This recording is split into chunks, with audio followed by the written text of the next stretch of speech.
مسجدوں میں 5 وقت الحمدللہ. جب جماعت فرض ہوئی تو نبی پاک نے فرمایا لوگوں کو بلانے کیسے ہے بھائی نماز کے لیے.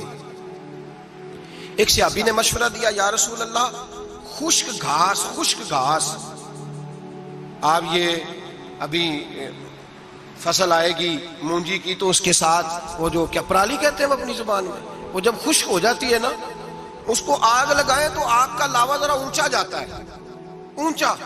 صحابہ نے کہا یا رسول اللہ خشک آگ کو آگ لگائیں گے چھت پہ رکھ کے تھوڑی دیر کے لیے, اور یوں کر کے جب وہ اٹھے گی نا تو سارے مدینے میں خبر ہو جائے گی کہ نماز کا وقت ہو گیا ہے.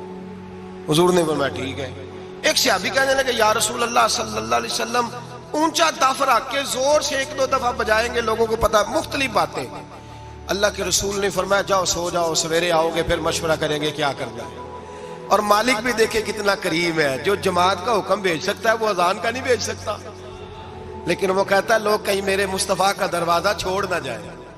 فرماتا ہے جاؤ میں نے نماز فرض کر دی ہے, طریقہ بھی میرا نبی بتائے گا اور اذان کے سلیقے بھی میرے مصطفیٰ ہی سکھائے گے.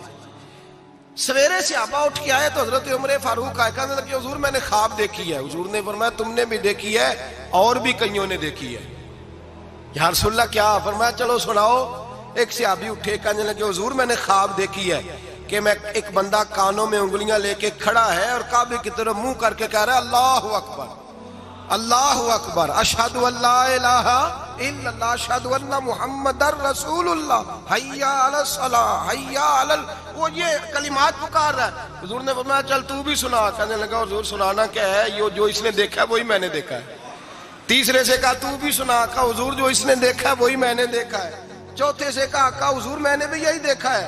فرمایا تم نے دیکھا نہیں, یہ میرے رب نے تمہیں دکھایا ہے, یہ اللہ نے تمہیں دکھایا ہے. فرمایا اب نہ آگ جلے گی نہ یہاں کچھ اور ہوگا, بلکہ میرا بلال چبارے پہ چڑھا کرے گا, مینارے پہ کھڑا ہوا کرے گا, اللہ کا نام بھی پکارے گا اور میرے ترانے بھی پڑھا کرے گا. اب اذان ہوگی اور قیامت تک اذان جاری.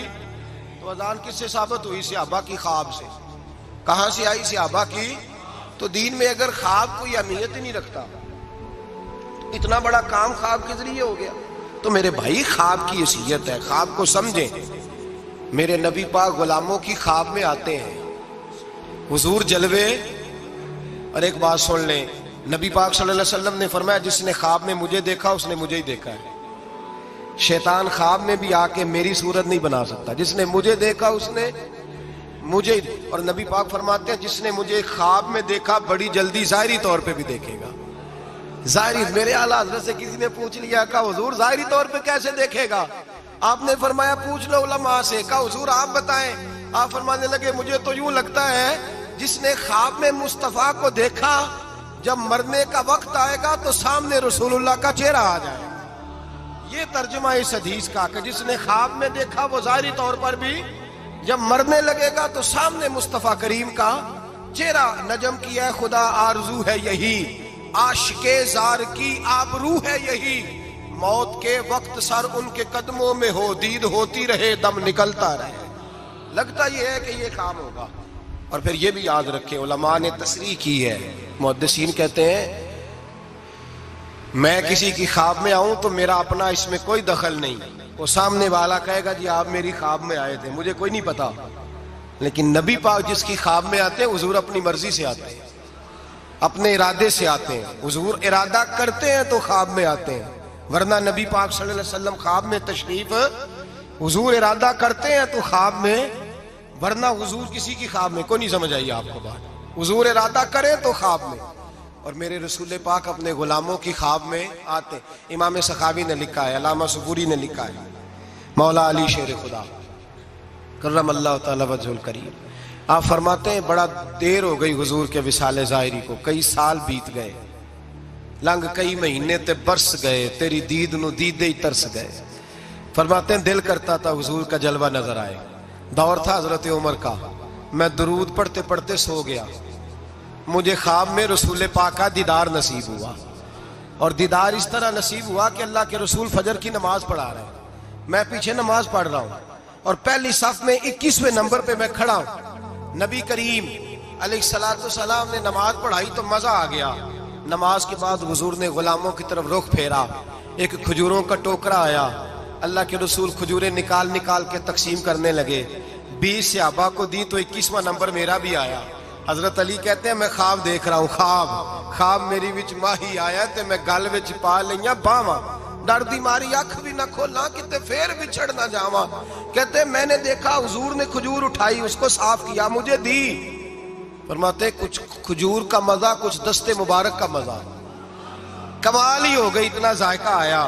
حضرت علی فرماتے ہیں دل بڑا کرتا تھا کہ ایک کھجور اور مل جائے, پر سب کو ایک ایک ملی تھی, میں نے مطالبہ نہیں کیا.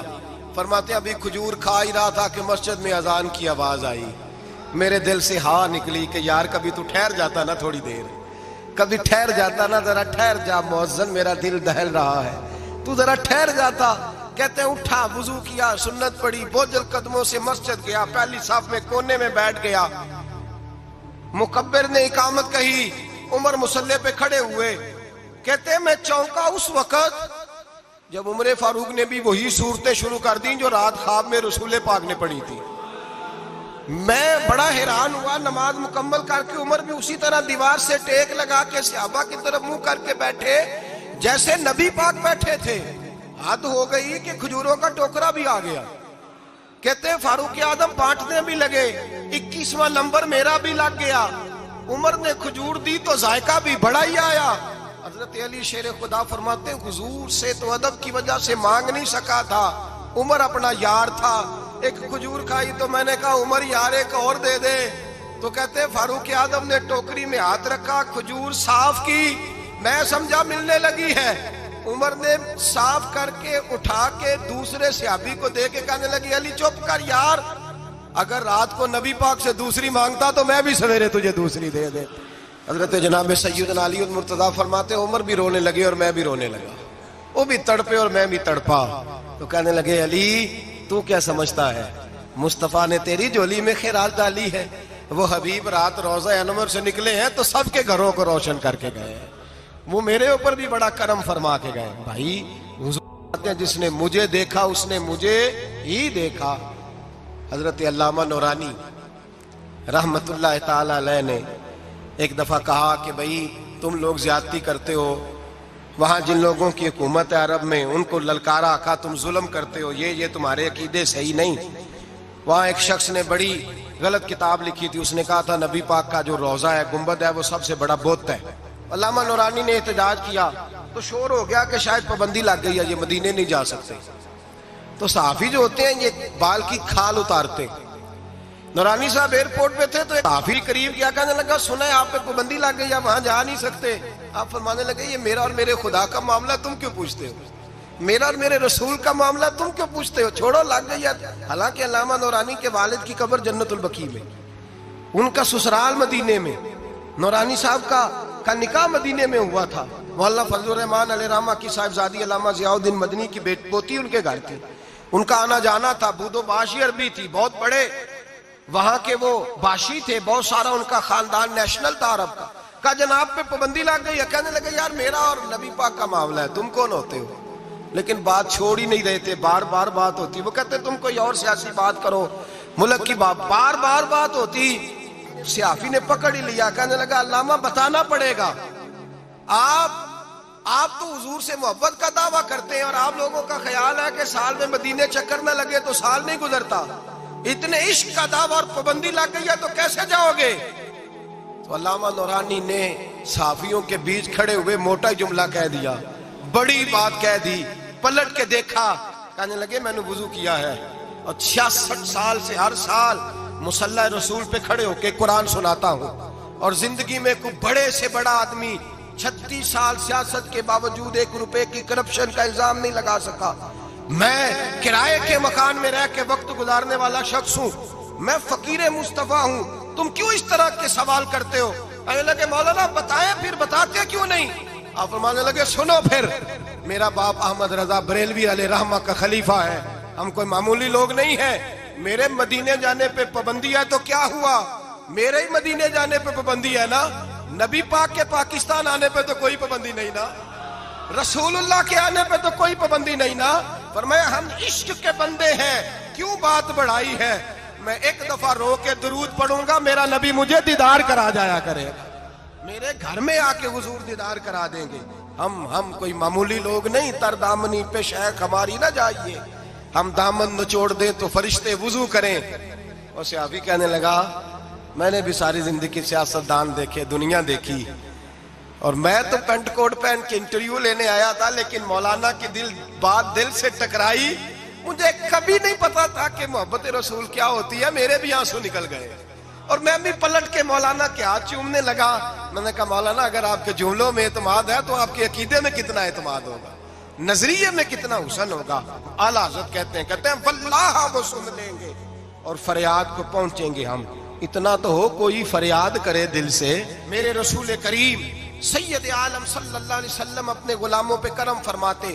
شاہ ولی اللہ محدث دہلوی ہندوستان میں جتنے مکاتب فکر ہیں سب کے متفقہ پیشوا ہے شاہ ولی اللہ. جو بھی کسی مکتبہ فکر سے تعلق رکھتا ہے شاہ ولی اللہ صاحب سے اس کا سلسلہ حدیث ملتا ہے. شاہ ولی اللہ صاحب کہتے ہیں میرے ابا جی شاہ عبد الرحیم محدث دہلوی بیمار ہو گئے, ساری زندگی نبی پاک کا دین پڑھایا, ساری زندگی حضور کے فرمان سے لوگوں کو آگاہ کیا, قرآن و سنت کا درس دیا, فالج ہو گیا, لوگ باتیں کرنے لگے. کہتے ہیں میرے والد صاحب کہتے ہیں میں رونے لگا کہ یا رسول اللہ میں کسی اور کا تو نہیں, میں تو آپ کا ہوں, نظر کرم ہونی چاہیے. فرماتے ہیں میرے والد گرامی کہ اچانک میرے گھر میں روشنی پھیلنے لگی, خوشبو آنے لگی, اور میرے استاد گرامی شاہ عبدالعزیز محدث دہلوی خواب میں آئے. کہنے لگے عبد الرحیم یہ چارپائی سیدھی کر, جس طرف تیری چارپائی کے پیر ہے یہ دروازہ اس طرف کھلتا ہے, جلدی سے سائیڈ بدل. کہتے ہیں میں نے فٹافٹ شاگردوں سے کہا سائیڈ بدل دی. میں نے کہا استاد جی کیا ہونے لگا ہے؟ کہنے لگے تیرے گھر میں رسول اللہ تشریف لا رہے ہیں, نبی پاک کی جلوہ فرمائی کا وقت ہے. انفاس العارفین میں شاہ ولی اللہ میں نے اس آدمی کی بات چھیڑی ہے جو سب کے متفقہ ہے. کہتے ہیں اندر آئے, نور آیا, روشنی آئی, خوشبو آئی. شاہ عبد الرحیم صاحب کہتے ہیں میں کیا دیکھتا ہوں, مصطفیٰ کریم آئے ہیں, ایک طرف ابو بکر صدیق ہے, دوسری جانب مولا علی شیر خدا ہے. فرماتے حضور تشریف لائے, اپنا کوئی ملے تو دکھ سارے یاد آ جاتے ہیں. کہتے ہیں وہ بیماری کا دکھ, ایک تنہائی, ایک غربت, ایک بیماری, ایک بڑھاپا, ایک لوگوں کے تانے. حضور کو دیکھا نا تو میرے آنسو دریا کی طرح بہے.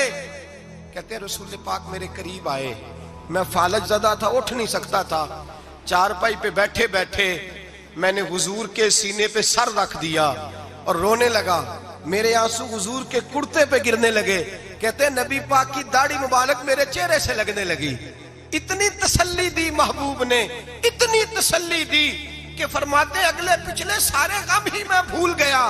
مجھے لگا کہ دنیا کا خوش قسمت خوش نصیب شخص میں ہوں اور مجھے فرشتے جن اور انسان سلامی دینے آ رہے ہیں. شاہ عبد الرحیم صاحب کہتے ہیں جہاں جہاں درد تھی نبی پاک نے دستے شفا پھیرنا شروع کیا. کہتے ہیں ہاتھ حضور کا لگتا گیا, شفائیں اللہ عطا فرماتا گیا. فرماتے شفائیں دوڑ گئیں, خوشبوئیں پھیل گئیں, طاقتیں آ گئیں.